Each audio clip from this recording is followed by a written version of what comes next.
Good morning. I'm Claire Brulette with Keller Williams, and I'm sitting here with Mitch Menaker from Carmo Development. And Mitch, you're in Santa Fe. You're finishing a project over in the Baca Rail Yard. What brought you to Santa Fe this time? Oh my goodness, Claire. I've been coming to Santa Fe for non-professional reasons since 1982, so almost 40 something years. Um, but this time I'd actually moved here in 2019 to retire, so I thought. I bought a home, and my wife we were here 4 months after we bought the home, and my wife was transferred back east. So I make my full-time residency back east, but I always wanted to build here. The architectural style is in my blood, and when the opportunity came to purchase the property that we did, I took advantage of it, and here we are. So you have a history with this architectural style because of your time working in Phoenix under, I think, Bill Tull. And tell us a bit about that and who you are. Goodness. Yeah, I built my first uh, project in 1983. I was 27 years old. Amazing. I'll let you do the math. Uh, and I was always fascinated with Pueblo, Santa Fe adobe architecture. Uh, Bill, who's deceased now, Bill was a visionary designer specializing. I mean, his adobe structures were works of art. I mean, they totally different than anybody else would have been building. And my passion was there, and Bill and I had a chance to meet at a social event, and I was blessed at that point in my life that he took me under his wing, and I learned a lot about what to do. I built the first Adobe office building in Phoenix at 12th Street between Indian School and Camelback, and it was right about the time that Star Wars had come out. So I built several Adobe office buildings, and we named them Obi-Wan Adobe 1, Obi-Wan, Obi-2 Adobe, I love Obi-3 that. Adobe. So I was there recently. They're all still standing and thriving. But basically, Bill and I were responsible for changing a lot of the Adobe building codes back then. That building that I built in '83 was the first Adobe office building to be built in the city in almost 50 years. So, and then I used to come here to do my research. There was no internet back then, Yeah. so I'd fly into Albuquerque, come up to Santa Fe with my Instamatic cameras, Yeah. and I'd get into Canyon Road, was primarily residential Yeah. back then, and I'd get into all the open houses that I could, and I would take pictures of fireplaces and ceiling treatments and floors, and that was my research, my due Yeah. diligence, and I'd go back to Phoenix and continue our building process. What do you think separated you from all the other developers and builders in Phoenix at the time that you were doing this? Um, Probably the level of detail that I would put into my projects, which I so hopefully feel I do Yeah. today. And then I was the first one there, and maybe even the first one here, to incorporate significant historical architectural elements into. I built a home in 1985 that I happened to be fortunate enough, a few years back, it was on the market, and I actually got to go into a home that I had built 30 years earlier. And that particular home in Paradise Valley is 11,000 feet, all adobe. And one of the rooms there, I built, it was a game room, billiard room, but I bought an entire drugstore soda shop out of Andover, Massachusetts, Hardigan's Pharmacy, I still remember the name. And we transported the entire drugstore pharmacy, all the cabinets, the marble soda fountain, everything else. And it's actually on my website. Um, if I remember, the lights came out of the Boston train station. All the handles came out of some place in Phoenix, and that was the first project that I had actually gone ahead and used a major architectural piece, and then that we've incorporated that through most of our building. And you've had a history of being a collector, and working on bringing objects and architectural pieces that you love. Yeah, And now we're doing this in Santa Fe. absolutely. Yeah, but where I've imported from has changed over the years. When I started my career, I was bringing U.S. architectural pieces in. As time went on, I brought things in from China, granite bathtubs, statuary, etc. I built a $12 million home in Windermere, Florida, that there was $2 million worth of French architectural reclaim that came in, from fireplaces to beams to you name it. And over the last 15, 20 years, most of the items that are coming in, both handcrafted and in vintage, are coming in from India and Pakistan, which is primarily where the items from our Baca Rail Yard project have come from. Yeah, and I think you are always describing your homes as art, and how that fits with the Santa Fe community, the history of galleries and artists here. Do you want to? Yeah, I mean, when I look at a project, I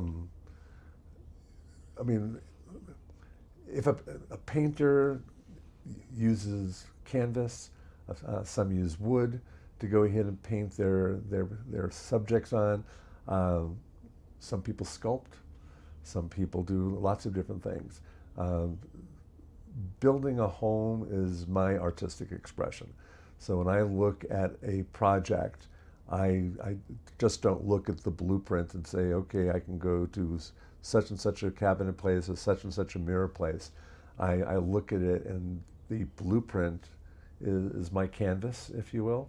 And now it's a matter of how I'm going to color in the images that are on the blueprint, and what am I putting there. And having such a 30, 40 year history of incredible artisans at my disposal all over the world, you're only as limited as your imagination. Well, let's talk about some of the artisans that you have met and brought back with you, their work and the detail, the level of artistry, the level of detail, the level of sort of lost, we're losing those skills. Absolutely. All over the world. But what particular items in this project on Shoefly really appealed to you, and you saw them and you're like, I have to have this. This is just going to be amazing. Yeah, the first item that comes to mind are the kitchen countertops in our A unit, which is our smaller of our two units. I had seen the work being done. I was in India last March. I'm in communication with them on a daily basis, but I watched the inlay work being done over there, which was breathtaking to me. The countertops in our Unit A are they're so intricate and beautiful. It's unbelievable. I don't even think you can find the talent here in this country to do it, and if you could, you wouldn't want to pay for it. I think it's a lost art here. Yeah, they take the semi-precious stones, the lapis, all of it, and they draw a pattern on the marble, and then they hand cut the semi-precious stones to fit the pattern, and then they'll take a Dremel tool and intricately carve out the marble, and then they inset all the semi-precious stones, and then they polish. I mean, it's well, you have tremendous respect for these artisans, these Absolutely. Craftsmen. Yeah, these are all, I'll say that these are all adult craftsmen. We don't use any child labor over there. No. That's not even in my vocabulary. But these are artisans that have learned their craft through generations that has been passed down to them. One example, I have two sets of 300-year-old columns that are sitting in our warehouse here that I brought over, that the columns, I engaged the artisan when I was there, are intricately detailed with carved camel bone, deceased camels that they take the bones and actually, grind it out, and they come up with this amazing inlay work into the columns that, if you gave me, access to everybody's phone number in the United States, I wouldn't even know who to call. To go ahead and say, by the way, can you go ahead and take some camel bone and inlay it into these columns? So it's pretty incredible. So what do you think most luxury builders don't get right, or you just refuse to compromise on certain things. There are things that you just absolutely want to bring to the person who's acquiring your work. Well, I think there are two types of luxury builders. I think there are builders that strictly build for clients, and there's people like myself that do what I call spec building. Yeah. And I build for other clients who want me to build a home for them. Um, what do I think they lack? I think that in every area that I've built in, it differs. I think it is human nature to try to go ahead and do the least that they can do to achieve the profit margins that they need to get to stay in business, okay? I know in Florida, where I was building, and the price point that I was building in, if I didn't include a Wolf Sub-Zero appliance package, I could have had the most spectacular home in the world. I'd never sell it. I would never sell it. If here in this town, I don't think that's what's important to people. Okay, I think whether they use a GE or a GE Profile or a Viking or whatever it happens to be. But one of the things that I've noticed, and I'm not here to downplay any other builder, is that after a while, it all looks the same. Yeah. It all looks the same. It's a 4-bedroom, 3.5 bath, 2-car garage, a linear fireplace that's visible on both sides, and not to say that there isn't a market for that. Obviously there is, but I think that as time goes on, and if the public doesn't demand more, we get lazier. Yeah, and I think you believe, correct me if I'm wrong, that there is an actual demand for things that don't all look the same, that they want to purchase that. We're a town with really old history. We're one of the oldest towns in the country. What do you think about that? If you look at, once you go north of let's say $1 million, from $1 million on up, you're dealing in a market that if people collect things, whether it's art, whether it's cars, or my experience in 43 years of doing this, my experience is that the people who have discretionary income to literally do what they want to do, they don't want what everybody else wants. They don't want what their neighbor has. They want something different. And when our philosophy is that we build limited editions of one. No two houses, even our two homes here at Baca. Not the same. It's like you walked into two different developments at that point. And when I was I used to be in the collectibles business for many years, as you and I have talked. And I remember one time I had an autographed Beatles guitar on my wall at Disney, and it was $250,000. And people walked in and said, "Is he crazy? Is he nuts? Who's going to buy that?" Well, Steve Wynn bought that for the Mirage Hotel, and it was outside of his Love show. And believe it or not, when something is unique and something is different and something is done in a manner that somebody hasn't seen before, and you like what you see, it is easier. And it's been my experience, it's easier to sell that one-of-a-kind item. It's not going to be to everybody's taste, but it's easier to sell that one-of-a-kind item than to go and look at 25 homes that, for the most part, look the same. Hard to remember. And hard to distinguish. Then the business decision is, okay, if they all look the same and they're all roughly the same price point, which builder needs to get off of his or her loan more than the next builder? What we've created here in Santa Fe, at least we hope we have, is that you can walk into our project. You may not think, it may not be your taste, but if it is your taste, you can't go to Canyon Road and say, let's go look at the other one that looks just like this one, because there isn't. We had a broker, as you know, through our open house yesterday that walked around with his mouth open.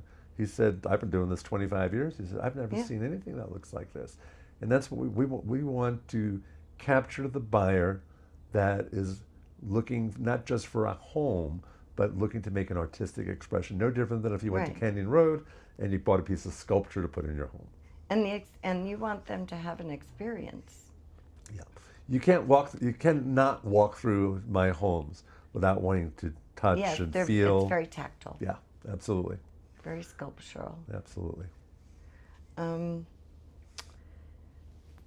so this Baca Rail Yard project, there, you are going to eventually be doing 2 more units. We are. We started our lot runs from Shoefly Street, which is in the rail yard, Yeah. to Baca Street, and we started on the Shoefly side with 2 units, and then once those units are sold, then we will do 2 other units that will be on the Baca side. They'll be a little bit smaller. They'll be 2-bedroom, 2.5 bath, roughly 1,500 square feet each, if you will. And we hope to start those in the fall of 26. And you're going to not do the same thing, but you're going to bring your architectural items, your incredible pieces of stone and inlay, and you're going to also incorporate similar pieces into this second project. Absolutely.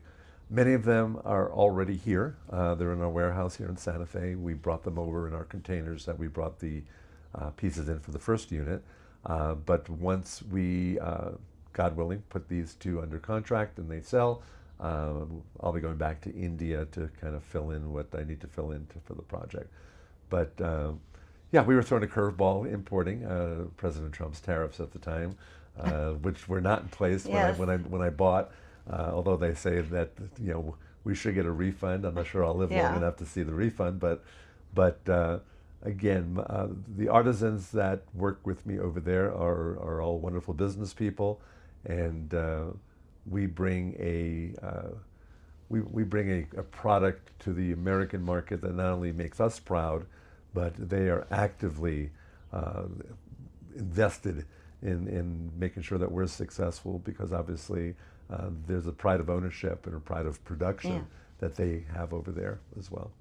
Well, in addition to all the incredible elements that you've brought to these units and the way you build, what else is really unique about this project in the rail yard compared to everything else out there? Because there is something really special beyond your vision, isn't there? Yeah, I think, again, some people can walk into an art gallery and look at a painting and get a sense of peace, a sense of solace, a sense of excitement, and we hope that we've achieved that here. The styles of both units are very, very Yeah. different, and I would say one is a little more formal, I guess, is about the only way, and the one is a little bit more laid back. I think you and I gravitate towards one Yeah. unit. My wife gravitates towards the other unit. Interesting. And it's and that's why Baskin Robbins makes 31 flavors. Chocolate's not for everybody, but like I said, my experience in the past, these are the 2 smallest units I've ever built. Yeah. Most of my building has been 5,000. Yeah, you're really scaling down here. 5,000 to 13, 14,000 square feet. But we believe we've put as much detail.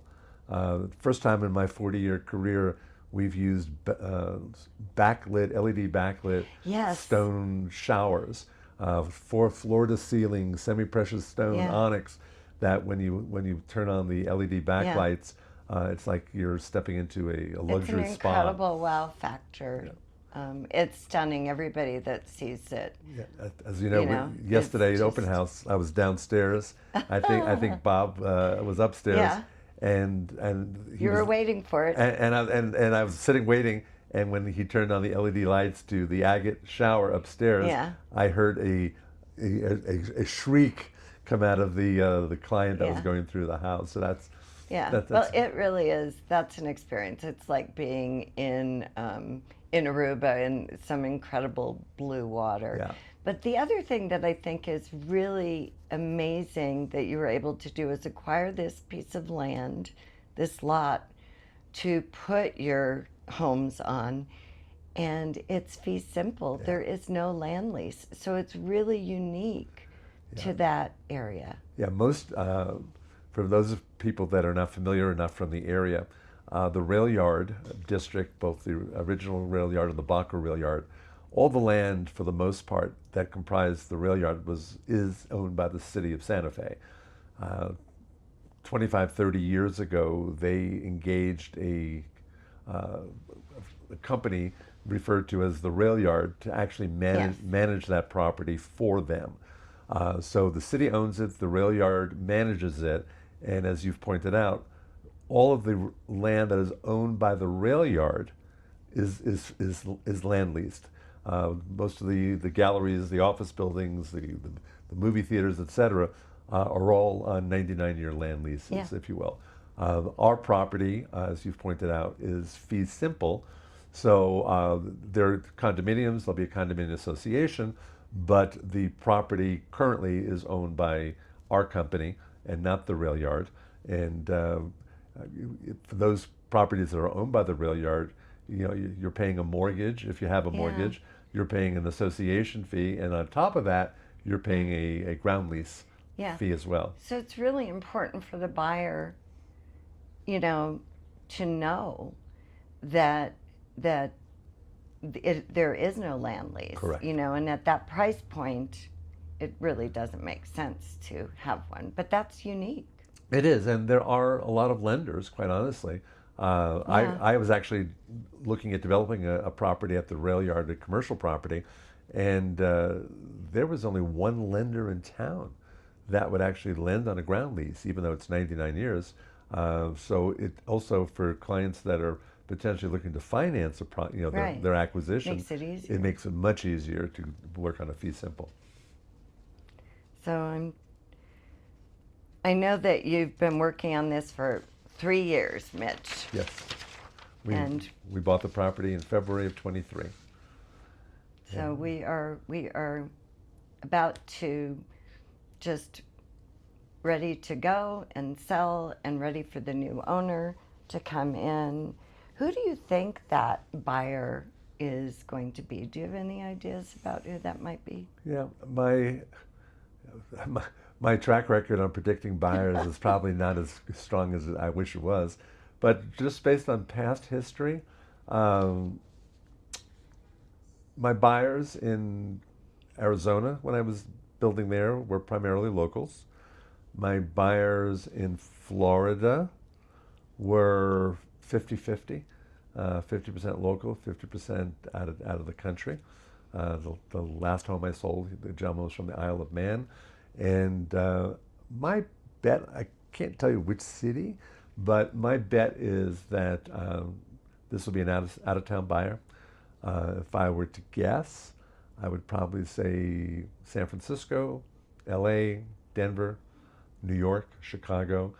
And because of our ability to purchase at a significantly reduced price compared to if we were sourcing here in the United Yeah. States, All of the elements, yeah. we're able to give an incredible amount of value, real value, in our homes that if you were sourcing all of it here in the United States, you would be much, much, much higher than what we're offering. As a matter of fact, one of the brokers yesterday said, "Are you making money at this price?" And I said, "I don't do anything unless I make money." But even he couldn't believe with what we were offering inside in terms of amenity and quality of finishing, he couldn't believe that we could be making money at the price we're selling them at. So And you want people to also know that because of your long history as a builder and developer, you are happy and willing and able to bring all of these elements and your skills and your vision to somebody's custom home. absolutely, and I think we talked yesterday. What I would love to do, and we will do it, is if somebody has a property or you sell them a property and they want to utilize, I mean, we build anything. It doesn't have to be French or Pueblo. I've done contemporary. But if somebody likes the types of finishes that we're doing, we're even willing to have them come with us to India, Pakistan, and meet all the artisans and see the Yeah. work being done, and they can pick out Yeah. their own finishes over there as Yeah. well. Absolutely. That would be an amazing experience, but it's another experience that you bring to the table with not only what you curate into your homes, but also offering this experience to firsthand for the buyer to see these incredible artists and craftsmen at Absolutely. work. Absolutely. So what do you think, if you were the buyer, would be the advice that you would want to hear from your builder about starting a luxury home project? What do you think a buyer should really focus on? Their dreams. You know, whatever. My job when I'm building a custom home that doesn't have a buyer, a spec home, so to speak. I my job as the builder and the developer is to build something special that isn't going to appeal to everybody, but that the person or people that it does appeal to will feel that they've got something that nobody else has. My job, if I'm building a home for a client, is to take what's in their head and bring it to life, to make their dreams come together, and to also offer a variety of options to them that maybe they never even thought was possible, or they never even thought about doing to begin with. Yeah. Okay, so if I was giving a message to a buyer,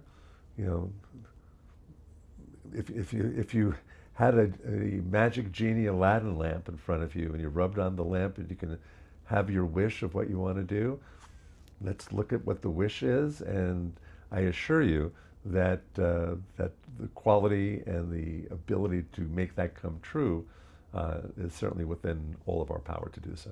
And that's just incredible because your vision is so big. It's not limited. You don't want limits on it, and you don't want the buyer to have limits on it. And you can source most of what they actually want before they even know they want it. Absolutely. And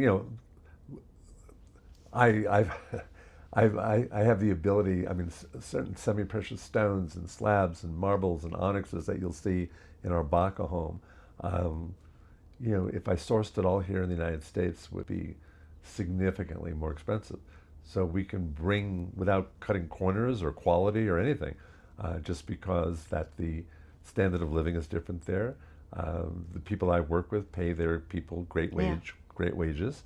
And again, no child labor. No child labor, and that's a no-no for all of us.